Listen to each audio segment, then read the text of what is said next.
Focus करो पढ़ाई लिखाई पर।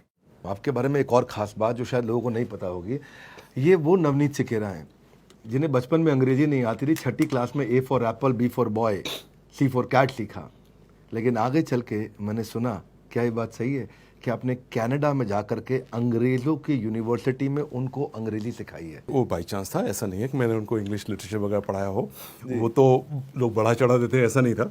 हुआ ये कि ISB का एक्सचेंज प्रोग्राम आप जानते हैं होता है, तो मैं वहाँ पर टोरंटो में था, तो मेरे पास काफ़ी टाइम फ्री होता था, सिर्फ 2 दिन क्लास होती थी, बाकी टाइम फ्री होता है। एक्सचेंज में तो 2 क्लासेस होती हैं। तो मैंने एक दिन देखा कि वहाँ पर $50 पर आवर करके GMAT ट्यूटोरियल्स चल रहे हैं, तो मैंने कहा टाइम फ्री है और $50 ही मिल जाएंगे, पढ़ा लेते हैं। तो मैं वहाँ पढ़ाना शुरू कर दिया। तो आई यूज टू टीच मैथ्स, जिसको वहाँ क्वांट बोलते हैं। मैथ्स मेरा अच्छा था, बचपन से अच्छा था, तो मैं मैथ्स पढ़ाता था, मैथ्स में कंफर्टेबल था, मैथ्स में पढ़ाता था। फिर क्या हुआ, एक दिन वहाँ पे जो मेरे बाद जो वर्बल पढ़ाता था, इंग्लिश लैंग्वेज पढ़ाता था, वो टीचर आया नहीं। उसका मैसेज आ गया कि उसको नहीं आना है। I mean he was stuck up somewhere. तो अब जो वहाँ पे जो लोग थे मैनेजमेंट वाले, वो लोग मेरे पास आए कि सर बड़ी दिक्कत हो गई है, can you teach them English, can you take 1 more class. मैंने कहा कि of the same subject maths. बोले नहीं इंग्लिश। मैंने कहा सवाल ही नहीं पैदा होता। मैंने अपनी बेइज्जती थोड़ी करानी है अंग्रेजों के सामने इंग्लिश पढ़ा के। तो देन द लेडी परस्यूड मी कि आप जैसे भी हो 1 घंटा पढ़ा दीजिए उनको। तो मैं थोड़ा सा स्ट्रेस में आ गया। फिर मैंने सोचा कि अब इतना रिक्वेस्ट कर रहे हैं ये लोग, तो पढ़ा देते हैं। तो फिर मैंने बुक्स पढ़ी, जो मैंने GMAT 1 साल पहले दिया था, तो मुझे अच्छा सा आइडिया था ही। मैंने जो है फटाफट कुछ पढ़ा। और एक चीज़ बताता हूँ मैं आपको IITs के बारे में।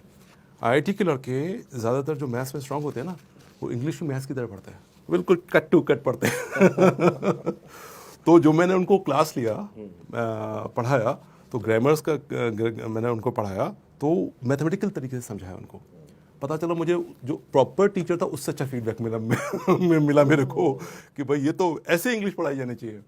तो उसके बाद फिर मैंने अपनी माँ को कॉल किया और मैंने माँ को फ़ोन किया कि मम्मी आज तो मैंने जो पढ़ाया ना, आज तो अंग्रेजों को मैंने इंग्लिश पढ़ा दी।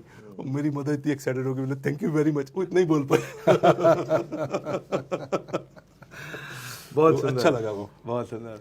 वैसे तो आपने आगे चल के, मेरे को लगता है, मैं सुना आपने हार्वर्ड में भी अपनी मोटिवेशनल स्पीच दी है जा करके। पर मैं आगे चलना चाहता हूँ कि आप लोगों को मोटिवेट करने का मौका छोड़ते नहीं। अपने ट्वीट के थ्रू भी आप ट्विटर पर इनको फॉलो करिएगा, एक्सरसाइज करते हुए आप डालते हैं। मैं सुना आपको एक दफ़ा स्लिप डिस्क हो गया और डॉक्टर ने मना कर दिया, हिलना डुलना नहीं, और थोड़े दिन बाद आप 100 किलो का बेंच मार रहे हैं जिम में जाके। तो क्या बहुत जिद्दी व्यक्ति हैं? एक तरीके का ये मेरे अंदर जुनून है, मतलब जो चीज़ करनी है। और मेरा पक्का यकीन है कि अगर आप कुछ करने का ठान लेते हैं ना, तो रास्ता निकल आता है। मैं बड़े सच्चे दिल से कह रहा हूँ, मैं आपको बता रहा हूँ, आप ठान लीजिए ये करना है तो उसका रास्ता निकल आएगा। कोई ना कोई रास्ता होता है, क्योंकि ये मेरा मानना है। अगर प्रॉब्लम है, मैथ्स का मैं स्टूडेंट रहा हूँ, तो मैथ्स की प्रॉब्लम तब बनती है जब उसका सोल्यूशन होता है। मैथ्स की प्रॉब्लम तब नहीं बनती जो इसका कोई सोल्यूशन ही ना हो। इनफैक्ट जो प्रॉब्लम बनाता है पहले सॉल्व करता है उसको। तो जब भी आप क्वेश्चन करते हैं तो मन में रखें इसका सोल्यूशन तो है ना, आप ढूंढ नहीं पा रहे, आपको दिख नहीं रहा। यहां से एक लाइन मुझे याद आई कि जब मैं सिविल्स की तैयारी करता था, तो मैंने एक अपने रूम के में अपने आप को मोटिवेट करने के लिए रूम पे एक 4 लेटर का एक्रोनिम लिखा हुआ था। उसका नाम था एक्वा, AQAW, और उसका फुल फॉर्म होता था एनी क्वेश्चन फ्रॉम एनीवेयर। आप ले आइए। सी क्वेश्चन है तो सोल्यूशन तो है ही। क्वेश्चन तब बना जब सोल्यूशन था। तो आपको दिख नहीं रहा है तो दिखेगा, लगे रहो दिखेगा।